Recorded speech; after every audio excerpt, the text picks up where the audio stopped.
Welcome to Whiskey Shenanigans. I'm your host, Randy Warren. Whiskey Shenanigans, where we help our listeners experience the world of whiskey, every aspect of life, as if it was accompanied by a glass of bourbon. The sports world on whiskey. Basically every part of life on whiskey. Whiskey Shenanigans is about getting exclusive interviews from Bourbon Row in Kentucky, where we can learn about the secrets that make our favorite bourbons unique. We will get inside the hearts and minds of many distillers and help you understand what and how they are achieving it. Whiskey Shenanigans is about going beyond boring podcasts featuring just tastings. Heck, what do you get out of that anyway? It's about bringing on guests and experiencing the entire world through whiskey. But be warned, if you're diving in and you want to participate in these riveting discussions, you will need to grab a glass or a dram and be prepared to be entertained. Hello again, Whiskey Shenanigans fans. I am here today with Amit and Marcin, and they are the founders of Mission Craft Cocktails. And we're going to learn a little bit about their journey, which has been quite exciting. And we're really excited to have you guys on today. Thank you for having us. We really appreciate it. Fantastic. And, you know, I was talking to you, Amit, before, and I was like, wow, this is an amazing story that you guys have gone through. When did it start? So the initial start had happened in 2020, but Amit and I had met years before that. No. But the... Wait, so you Yeah, no, sorry, go on. Go ahead. I was say you started in 9 years before 2020? Yeah. So let me take a step back. And you could add it to Randy, right? Yes. Okay, amazing. Excellent. So we'll tell you the original story. So Amit and I had met at a local charity event food drive. We didn't officially meet at the event. It wasn't until a week after. I saw him walking his dog. I was walking my dog. We realized we were at the same event and lived a block away from each other. So those dog walks were doggos with cocktails. We became friends fairly quickly, just based on humble upbringings, morals, family, outlook at life. You know, we joked today that Amit had a 15-year-old daughter at the time that gave me all this amazingly fatherly advice as my wife and I were trying to get pregnant. And now after having 2 kids, I say none of that advice is valid. So that's the running joke. But everything we did always revolved around cocktails. We love speakeasies, you know, restaurants, food and cocktails was really our love language and how we became so close. And when COVID happened, we had to learn how to make our own drinks. We sucked at making the drinks. We followed YouTube recipes to the T. We bought all the Whole Foods ingredients. Our wives hated the mess that we made. So we still love cocktails and we knew we suck at it and that wasn't an option. So this is like the first time that we got into the canned cocktails, the bottle cocktails. And, you know, during COVID, we were buying things all around the US, small suppliers, big suppliers. And we probably tried over 50 different ready-to-drink cocktails. And all of them tasted, you know, artificial, kind of tastes like pine sol, didn't taste like a real fresh cocktail. And a lot of bad decisions are made at 1 a.m. But we like to say 50% bravado, 50% we were naive, and 50% we were really drunk.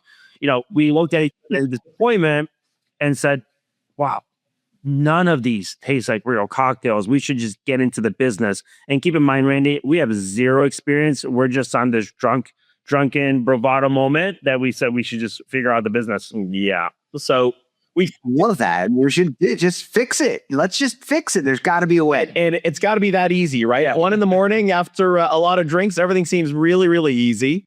Yeah, we did kind of shake off the hangover the next morning. And, you know, when you do sober up a little bit, you start asking yourselves questions. And the question we asked, not coming from the space and not knowing how difficult it wasn't necessarily about that part of the business. It was really about the why, right? And COVID was in full swing. Food inflation at the time was through the roof. So, you know, the world generally was really hurting.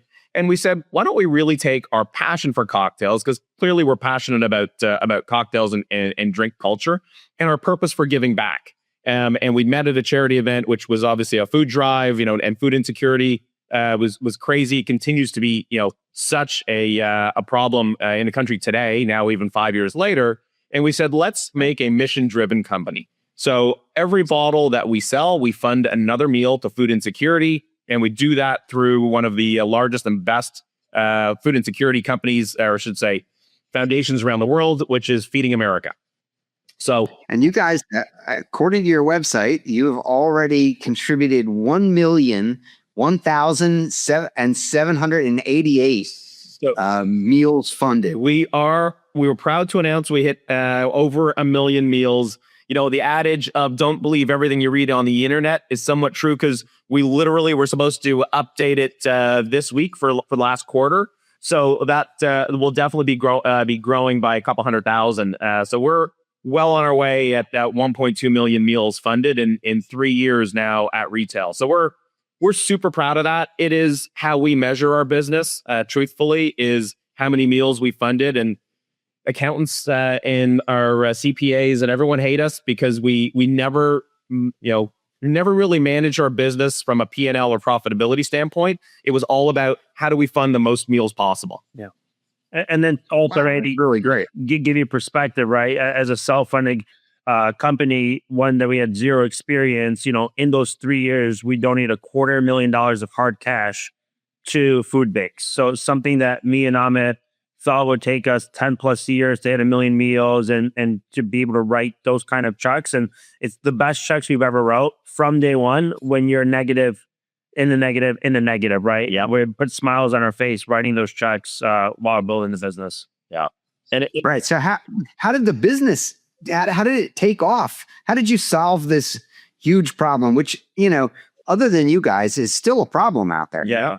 I think, how do we solve the problem? When we first started, when we said we're going to do this, after we decided, hey, let's create a perpetual giving machine and then name it Mission Grab Cocktails, it was going on Google. As embarrassing as this sounds, now that we have a little bit of experience in the space, is what factories make alcohol, right? What factories can make mixed drinks? So really just started off on Google. And then once we found, 30 different distilleries, me and Amit are not shy, picking up the phone, calling, trying to talk to the owners, and kind of trying to first find a factory, which obviously is a distillery, that's going to really just take up on a project of 2 drunk guys that wanted to get into a business, which they've seen this happen, 1 million times.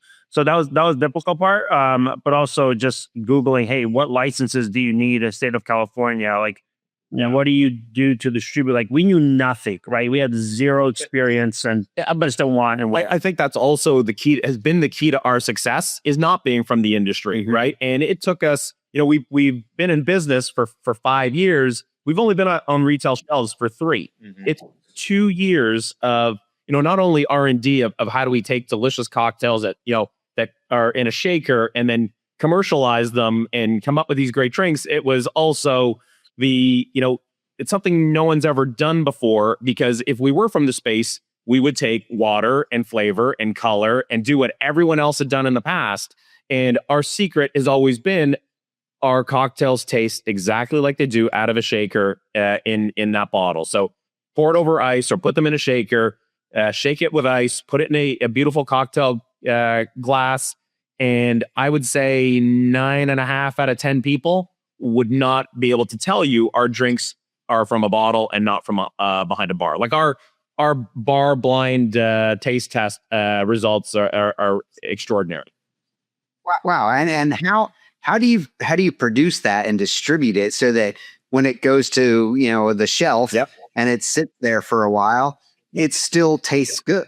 So 2 different problems there. One's the producing problem, and then one's the distribution problem. I'll speak to the production problem, and I'll let Marcin talk about how we got it on shelf and what our plans were. But it really was a lot. And this is, wink, wink, nudge, nudge. The hardest part of the job was the R&D. Yeah. We love. Tell our wives the R&D part is the hardest. Yeah, It's also the most fun part. Right. It's the funnest part of the job, like is coming up with cocktails but figure out the process. So we had a lot of visits at our distillery. We'd spend the weekend, at that point we were, we had full-time jobs, and this was, the side hustle. And we literally had to figure out filter types, the temperature at which we needed to filter certain juices to get the best results. You'd let it sit there. You'd then, you'd add your flavor, your ingredients, add flavor to it, and then you let it sit. you taste it, then you have to let it sit overnight and see how the shelf stability was and if there was settling, and then we'd have to do it again and again. So it was a lot of fun because it was a bit of like adults in a chemistry with a chemistry set, but you were making cocktails at the same time. Right. Wow. Yeah. And how did you handle the distribution problem? Yeah, the distribution is the fun one. So Amit and I, not coming from the space and just researching, reading articles about, the beer and spirits world, like we don't need a distributor. We could just get a Sprinter van, let's wrap the van, and in the future, let's get 50 of them and full-time drivers, and then we just don't need a distributor. So in the beginning, we obviously were going hand to hand, right, to the stores and hand delivering it. And then as we got a little bit bigger and a little bit of traction, then we started getting interest from some of the grocery channels. And they said, your product's fantastic. Your success, like in this little market, is clearly doing well in the stores that you're sharing with us. But here are 6 distributors that we work with. And if you're not part of the 6, sorry, come back when you do have that. So really early on, it was over a year and a half that we were self-distributing, packaging, the cases. We then found that there's a thing called Park Street, which was new to us as well, that they could do the deliveries without being a distributor. But we knew that we had so much interest on the grocery side and a couple other bigger retail stores that we need to find a distributor. So we're so proud and honored and grateful that we are part of Reyes Beverage Group in California, Hawaii, and Illinois. But hey, in the beginning, it was us doing it by hand and Park Street, and then with Reyes. Yeah. And did you guys put your stuff up for some awards or anything like that? Yeah, that was, when we first started, we did our first batch of cocktails, and I can't remember exactly the number, but I think it was like 100 cases of our first, each of our first 5 flavors. So 500 cases, which was a huge investment for us. We cracked them open with our families and friends, and everyone's like, wow, these are fantastic. And, we didn't want to believe our own BS because of our family. So what else are they going to tell us, right? Your drinks suck. Most of them won't be that honest. So we sent it out to a ton of different award competitions. And the biggest one, truthfully, being the San Francisco International Wine and Spirits Comp, calls, pretty much the Olympics of drinking competitions or spirits competitions. And, we got back, our first result was a double gold for our Mai Tai. And that was up for a best in class. So we instantly got an industry recognition that what we were doing and what we created was actually something special. That's amazing. So from there, how did you get it out the door then? So now you've got some industry backing and everybody's liking what you've got. Yep. You've got some local distribution. Well, not totally local. You got California, Hawaii, and Illinois. In the beginning, it was just Orange County. It was just Orange County. And then we expanded, through all of California with Reyes Group, and then Hawaii, and most recently Illinois. But, Total Wine, obviously, Total Wine and more around the country, they tried our drinks actually at the San Francisco International Wine and Spirits Competition. And they approached us and said, hey, guys, you know what? We think the product that you guys have created, the products are so special. We'd love to figure out how we carry you nationwide. So they came to us. It was their vice president of spirits, their director of spirits, like the CMO, all approached us and said, the RTD category or the ready to serve category is exploding, especially in the spirit-based, real cocktail space, not the stuff in a can. And we'd love to support you. We think you've got such a demonstrably different product than anything else is on the shelf. How do we do that? So we ended up going nationwide with Total Wine about this time last year. So spring of 2025, and then that put us into 29 other states on top of the 3 with Reyes. So we're nationwide in all Total Wine stores, which has been phenomenal exposure for us. Yeah, and Total Wine, and you're the brother started it, Randy, has been incredibly philanthropic throughout the entire business start. So since they've just started, they've donated over $300 million to various causes, and I think just last year alone, $15 million. So not only was it the liquid, the category, but also our mission had really resonated with the entire team, whether executive or in store. which has really been special, right? For us to be able to make that huge impact with the support of going nationwide with a partner like Total Wine. Yeah.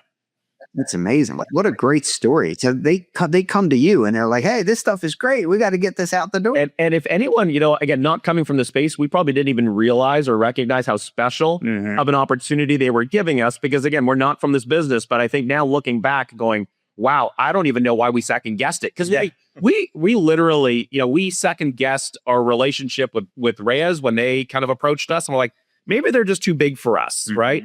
And at the time they probably were, but they were making a large push into the spirit side. Traditionally, they're a beer distributor, and now they purchased a lot of distribution in other states on the spirit side.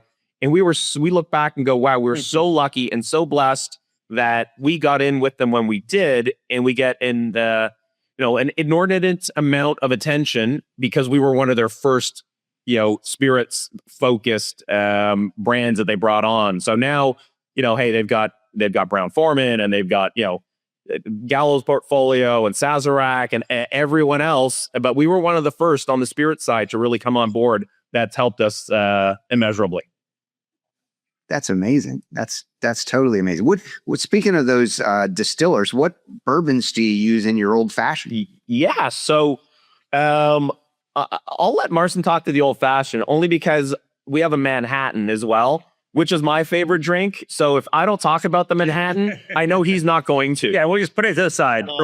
We got the Manhattan first. Yeah. So we'll give it the spotlight. The Manhattan is my favorite drink. It's a rye-based Manhattan. We get a semi-sweet vermouth produced out of California that we love, and it's very herbaceous. Real Angostura bitters in there as well. It's an aged rye that we actually partner with also our bourbon supplier, which is Bardstown. Bardstown. Okay. Yeah. So they've been. I was just today. I was on the podcast doing a podcast with Steve Nally, the master distiller at Bardstown. Just 2 hours. Well, there you go. You probably have more know more about Bardstown after that call than we do. But they are just an incredible organization making fantastic juice on all sides. So we feel blessed to have that exclusive now relationship with them. And Marcin, I'll let you talk through the old fashioned. You don't want to keep going to the Manhattan? Manhattan needs all the love. Our old fashioned's 3-year Kentucky straight bourbon. We infuse it with California oranges for 48 hours to give like that nice orange zest. Real Angostura bitters and just a little bit of turbinado. And that one sits at 40% ABV. So take out your big rock, pour it over ice, and you wouldn't even know you didn't receive this from a speakeasy. That's incredible. I mean, and it holds up on the shelf. How do you pull that off? Again, that would be the $1 million gassery question secret that we can't give away on a lot of the stuff. But it really has to do with, we started with 5 drinks, and we took 2 years to develop the process around those 5.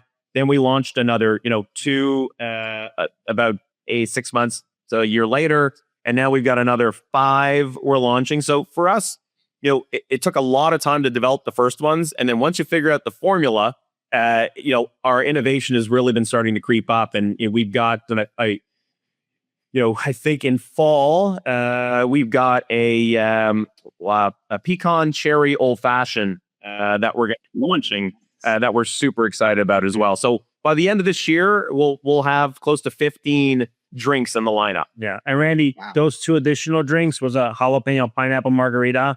That one double gold 2 times last 2 years with San Francisco Wine Spirits, and espresso martini.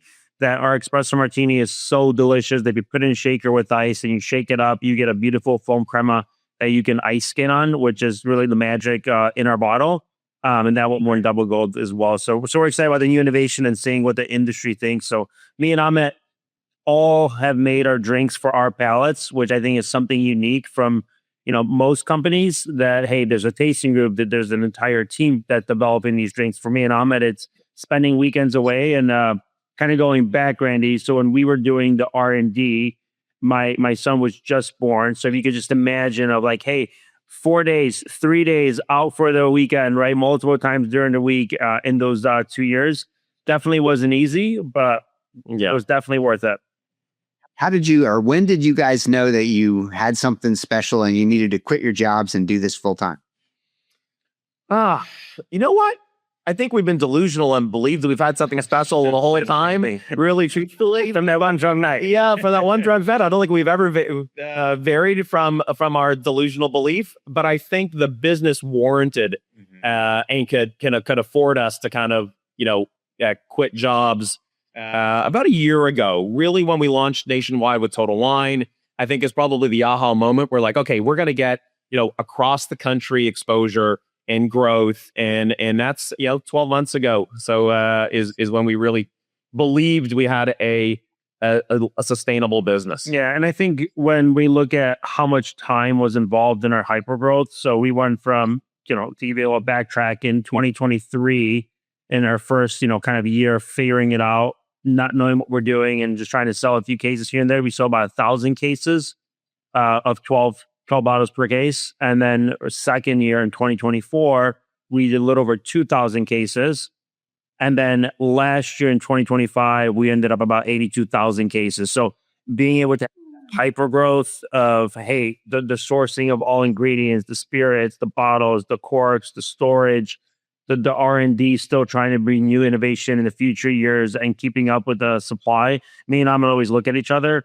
We are so proud to say we've never missed a PO. We've never been late on a PO. Yeah. And somehow we figured that out, which is, looking back, insanity. And some of those days, weeks, and sleepless nights, but definitely excited for this year, which we are on pace to do 200,000 cases, which is still kind of crazy to think about, Randy. Two guys that were just two idiots that believed in themselves and kind of, been able to build this into something special. Yeah. It took us 3 years to million meals, and we're hoping to get to 2 million in this year alone. So for us, our growth's been phenomenal in the last 24 months.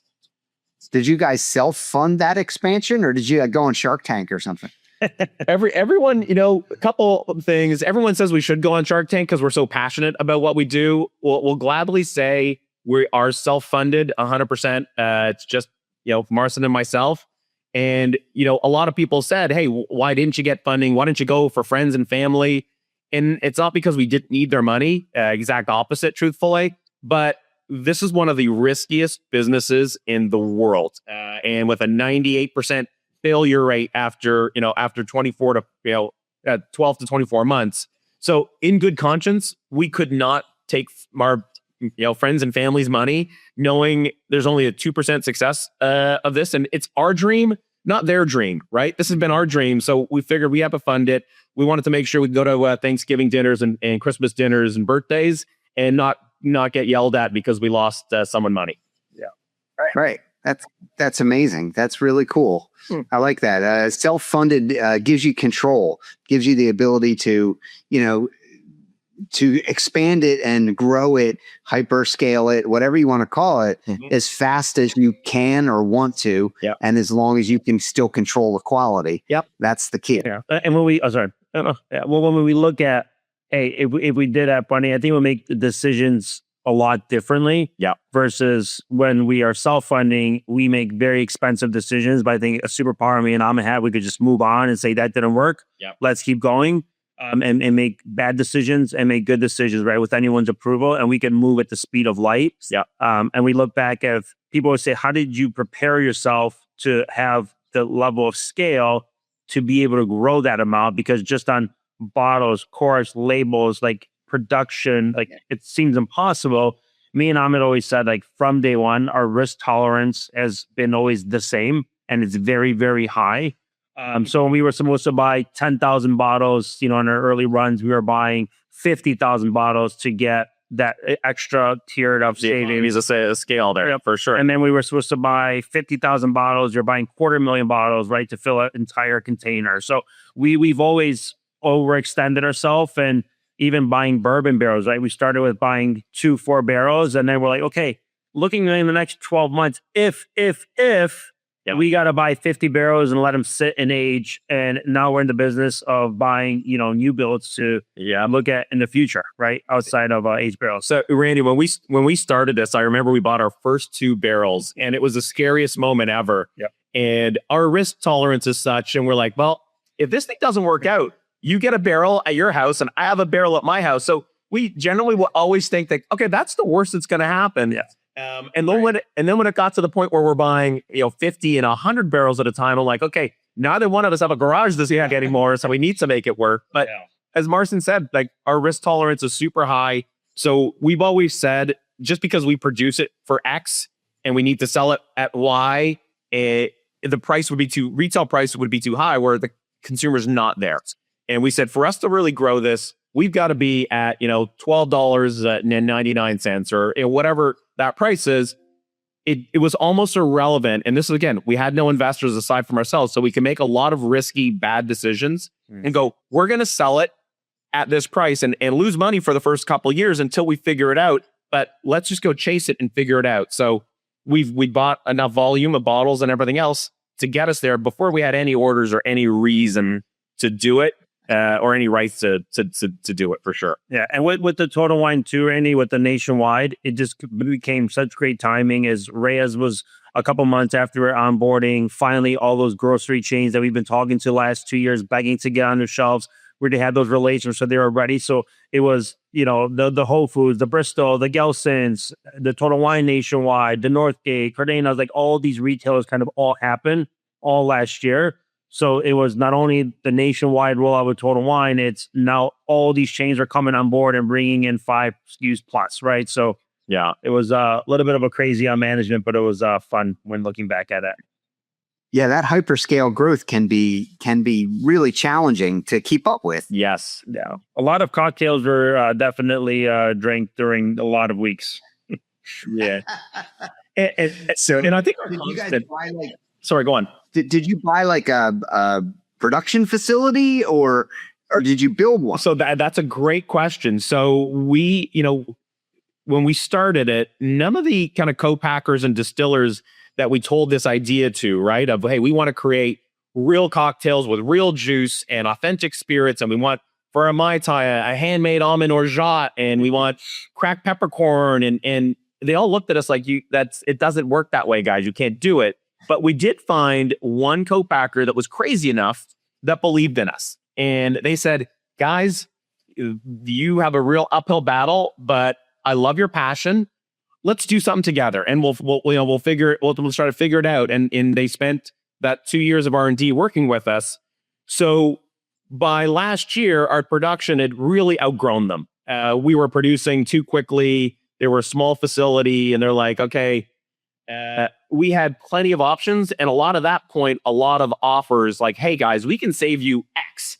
Come bottle with us, right? We can save you Y because you get that. Now everyone sees our success and wanted a piece of that business. And our approach, again, was opposite because we didn't have the accountability to anyone but ourselves and our conscience. And we said, these are the guys that brought us to the party. So how do we increase their capacity? So we helped them, to buy an incredible new bottling machine, expand their capacity. So we grew with our partners, even though it cost us money. But again, if you're not living your life by a balance sheet or a spreadsheet and just doing it surely on growing your bottle count to fund more meals, it was a no-brainer for us. It wasn't about profitability. It was about, he helped us get here. He's growing with us if he wants it or not. I get nice. Yeah, at this point. Yeah. And now, now they went from a small little facility to, I would say, pretty close to being an incredible bottler that could handle massive quantities because of our business and us helping them get there. Mm-hmm. Wow, that's unbelievable. And you're right. The risk tolerance of all of that is just off the charts. It's just crazy amount of risk to jump into that and to make those decisions. What you're basically saying is all along the way, in order to get the price down, you had to overbuy bottle, overbuy labels, overbuy whiskey, overbuy everything to get the price down to the point where you could make the part that you wanted. And now you got all these extra bottles. Yeah. You got to have faith. You're going to fill them up. Yep. And it was also storage. So storage becomes a real issue when you have 50 pallets of just sitting there, right? Yeah. For 3 months, 6 months, a year, who knows how long, right? If we didn't have the growth. Yeah. But I think that also helped us because, we didn't have any logistics or supply shortages, right? That a lot of other people had, at any conflict or, that upset shipping lines because we already had it. We already, we built it. It's sitting in our warehouse. We just pull from it. So where a lot of our competition, had issues on the supply chain side, we're already sitting on everything we need. It's just about throughputting on the bottling machine. So I think that's also what helped us, have 100% on-time delivery with rate with all of our customers. And I hate to say it again, but we're doing the same thing once again, right? So now we're really competing at our level at 82,000 cases going to 200,000. The behemoth in the category is a company called On the Rocks. So they're owned by Beam Suntory, who I'm sure you're very familiar with.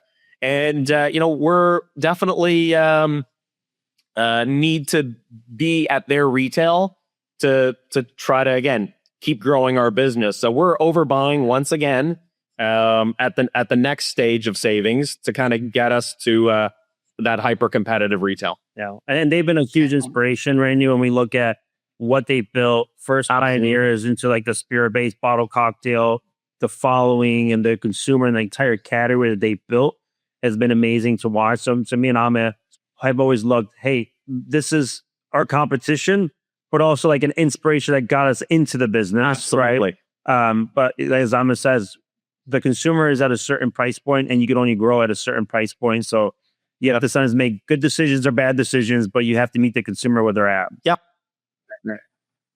And have the business deals changed too? Like, for example, I noticed like Bullet has a old fashioned in a bottle all ready to go with their own alcohol on that they make themselves, right? Yeah. And so they're trying to push their product 100% out the door. So I'm wondering, do they come to you and they say, well, you guys make it really good. Why don't we put the Bullet in your product and then we can get it out the door that way? Yeah, I'll flip the question a little bit. So when me and Amit first started this and having a little bit of traction, we said we absolutely need to reach out to the strategics, figure out how we do a licensing deal, get branded names, because again, looking at On the Rocks as an inspiration, they do have branded on all of our drinks, right? When they first started, it wasn't that way, but after the Beam partnership, right, it made a lot of sense. So me and Amit had always felt that was always something that's going to hurt us as we grow. And then as we started building the business, being at so many events, talking to consumers and retailers and buyers and all of it, we then realized people are buying it for the quality of the bottle, not so much the specific brand name. So now we have a different outlook on it versus before. It's like entirely we're missing this out completely. We would be so much far ahead if we had our branded name, and we would be looking at begging big strategics to now say, hey, we created something that the consumer tries, believes, and already knows that this is a fantastic cocktail without questioning, where's the bourbon coming from? Yeah. And we would have to pay money for that, right? Yeah. So, hey, we reached out to a lot of bourbon suppliers and we're like, hey, we'd love to put branded bourbon, but it's going to cost you X. And, now with Bardstown, we can take whatever, branded margin they were going to make and buy better quality bourbon. So we actually feel our product is so much better because we don't put or don't use a branded, bourbon that they would retail, have a new retail brand name to it. So it really was we found a hole in the story, and now we believe is such a strength for us. And Bardstown, I mean, if you're going with a Hall of Fame master distiller there on Steve Nally, absolutely. I mean, everything that guy touches turns to gold. So, Bardstown is doing pretty well for a relatively, 10-year-old or whatever distillery. Yeah. They're 12-year-old distillers. They're doing really well. Yeah. So, and they've got good product out there. They do. And same thing with our tequila. Like Amit and I were in Jalisco, Mexico in January, meeting with the third generation tequila maker, CEO, right? Spending a day. We've been buying tequila with bulk through them for some time. So we decided, hey, now we're getting to a next level of phase that we want to sit down with the owner. We want to figure out our best strategy going forward and getting, better pricing and terms and logistics, all of it, because we want to do that with all of the, spirits that we have. Because we have 5 spirits. And as Amit said, by the end of this year, we'll have 15 drinks. Yeah. Right now, actively, we have 12. So Tell me about some of those, because that's, listeners want to hear that too. I mean, that's just the fun stuff, right? So we can start out with the fun margarita side. So we have a classic Cadillac margarita at 25% ABV. And all of our drinks have a little slight twist to it. So like for us, we use additive-free tequila. We use agave. We make a handmade orange liqueur. Each 375 ml bottle has equivalents of 6 limes. So you get that freshness and that authentic margarita. Our second one that we released over a year ago is the jalapeno pineapple margarita. Same base, right? We're just infused with jalapenos as well as our real pineapple. And then we just launched a strawberry margarita, a watermelon margarita, and a tamarind margarita that tastes like the perfect Mexican candy cocktail, all at 25% ABV. So those are all of our margaritas. We then have a cosmopolitan.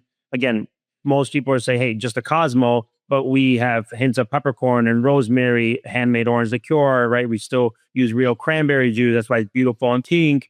We have an incredible Mai Tai. And again, this is another 25% ABV. So these are all full bar strains. Our espresso martini, old fashioned, Manhattan, a lemon drop martini, as well as a blue Hawaiian.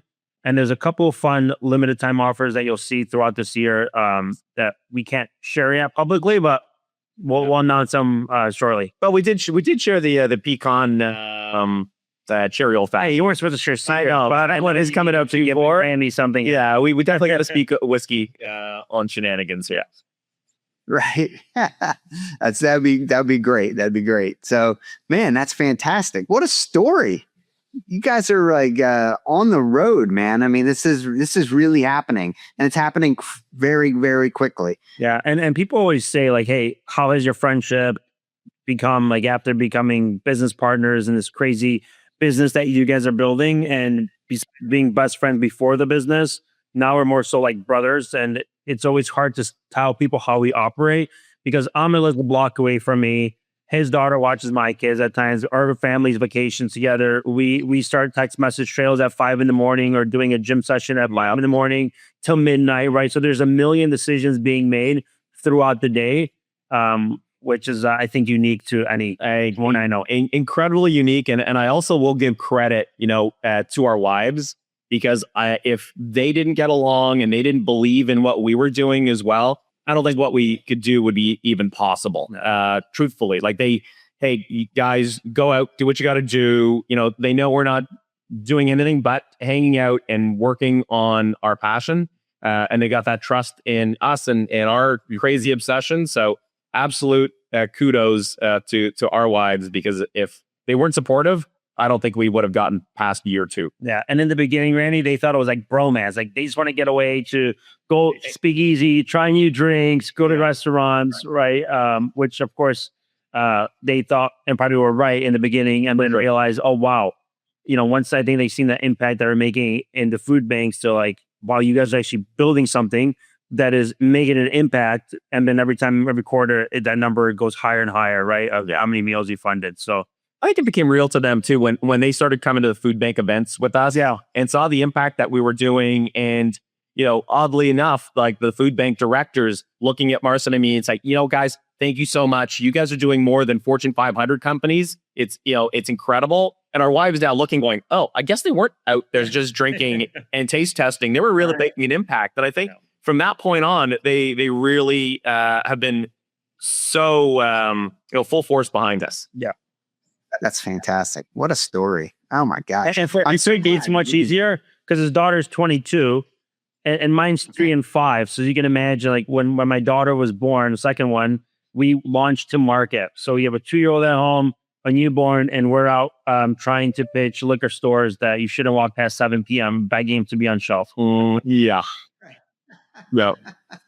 That's incredible. What a story. Well, thank you guys so much for coming on today, coming on Whiskey Shenanigans. I'm really glad that we're able to share this story with our listeners. We're a top 10 global podcast, top 10% global podcast now, and it's only our first year. And we're hoping that in year 2 or 3, we're going to have your kind of explosive growth. So. Well, we really appreciate that. Obviously, the time to let us share our story and our journey. If your listeners want to follow us on Instagram at Mission Cocktails, or missioncocktails.com to to purchase directly and read a bit more about our story.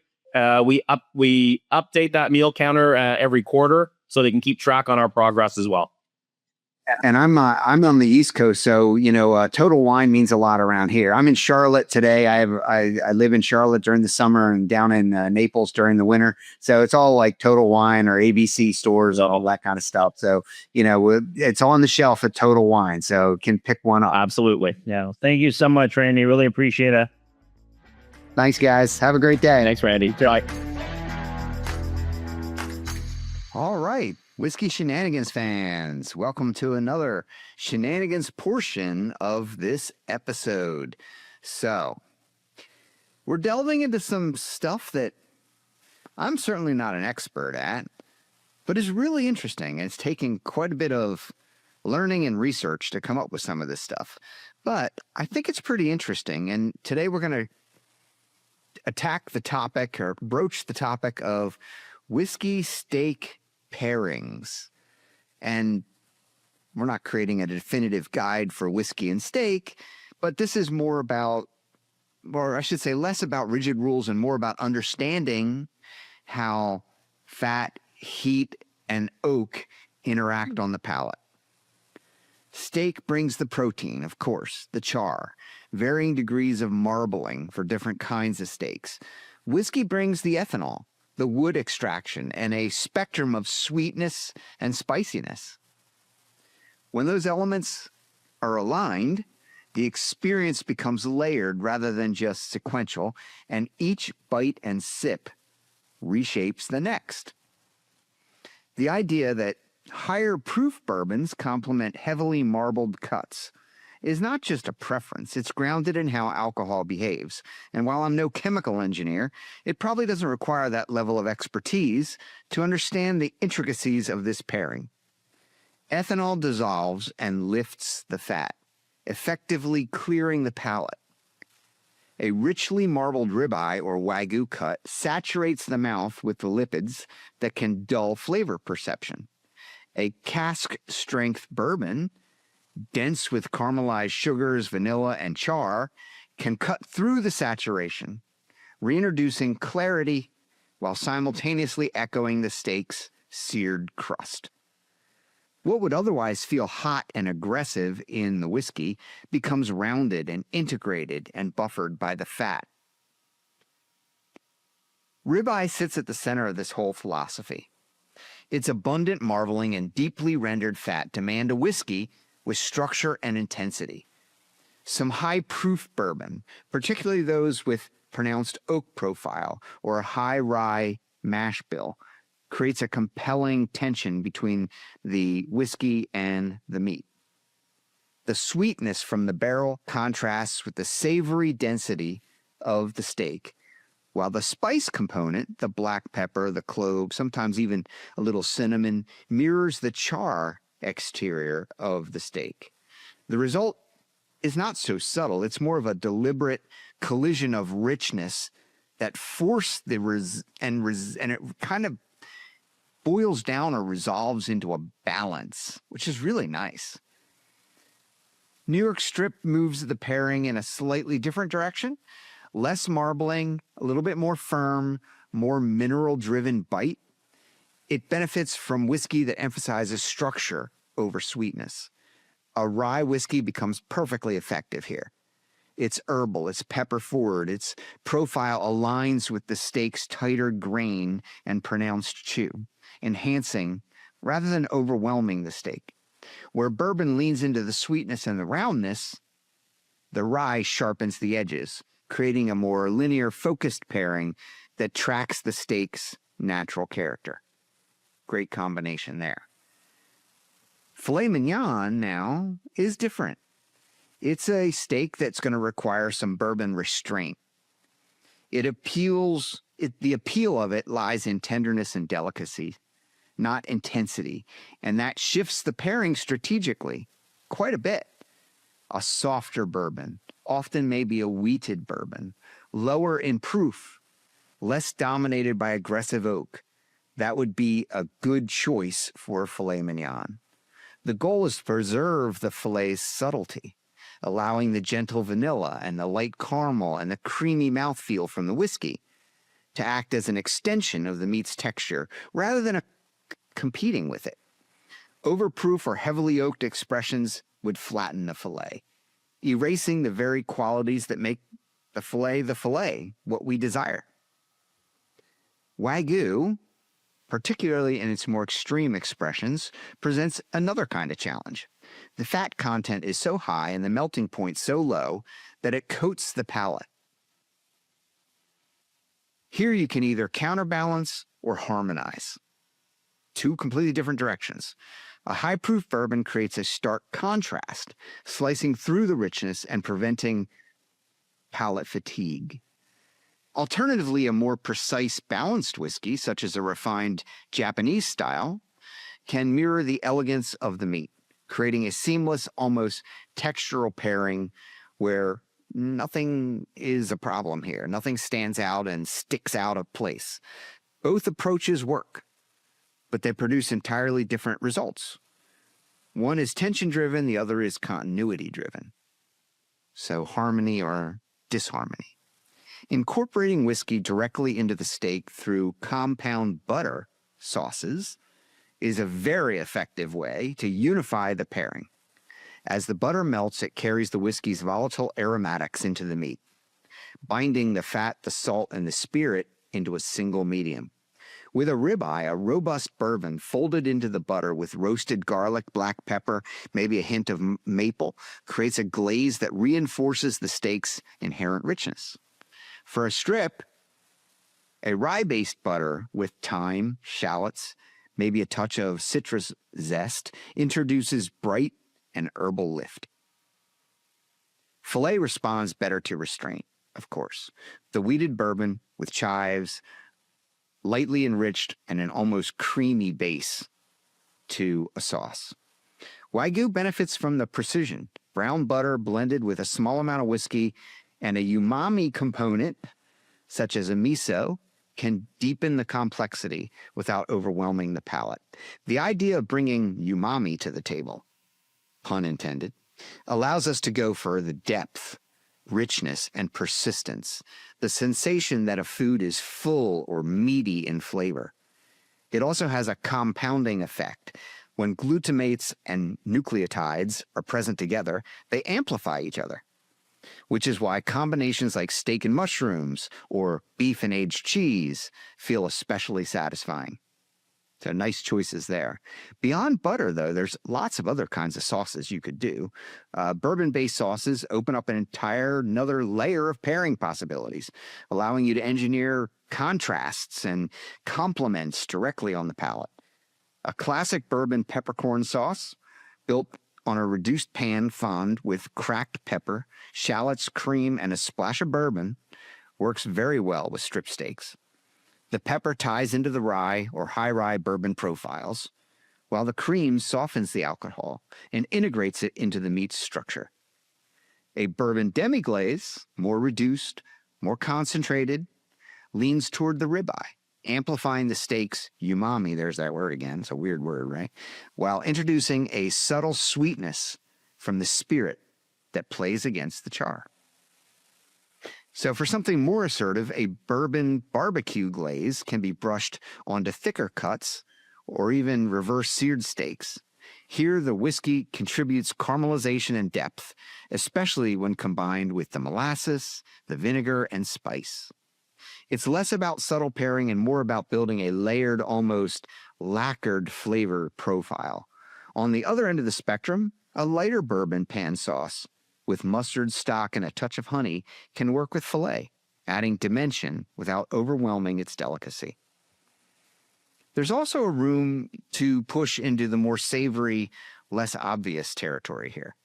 Bourbon mushroom reduction, where the whiskey is used to deglaze the pan of deeply browned mushrooms before being reduced with stock, creates an intensely umami-forward sauce that pairs exceptionally well with both ribeye and wagyu.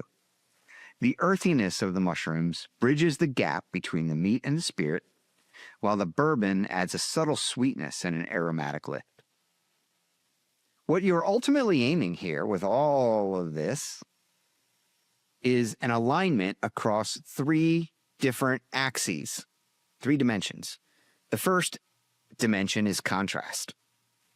Fat against alcohol, richness against spice. The second dimension is a complement. Caramel and vanilla of the oak echoing the steak's crust, the herbal notes of the rye reinforcing the seasoning. And the third dimension, or continuation, is the finish of the whiskey, extending the flavor of each bite so the experience lingers rather than resets. So the idea would be, once you get this sauce and once you get this steak and once you get the bourbon, you take a bite of the steak, you have a sip of the bourbon. You take a bite of the steak, you have a sip of the bourbon. And it's either complementing or it's reinforcing or it's continuing the finish. It's adding something to the experience of eating the steak. When all 3 of these dimensions can come into play, that's a good trick. The pairing stops feeling like 2 separate components and becomes almost a single evolving flavor system. It's just an amazing 3-dimensional combination. And there you go. I have exceeded my knowledge in cooking and chemical engineering and sauces and reductions and umami. I have exceeded my knowledge through research. There you have it, Whiskey Shenanigan fans. Cook me up some steaks. Let's go. See you next time. For the last, I think now 19 years, we've been bringing out Parker's Heritage Collection. That obviously is an homage to Parker Beam, the 4th master distiller and the guy who really put Heaven Hill on the map. And he had a reputation as an innovator, and that's why the Heritage Collection is always something innovative. And that's a very broadly phrase, innovative. It could be a barrel finish, it could be a unique mash bill, it could be a blend of different ages, a blend of different mash bills, it could be a single maturation in a unique barrel. So from that point of view, I think Heaven Hill have been, breaking the rules, breaking the laws, whatever you want to call it, but obviously staying true to our legacy.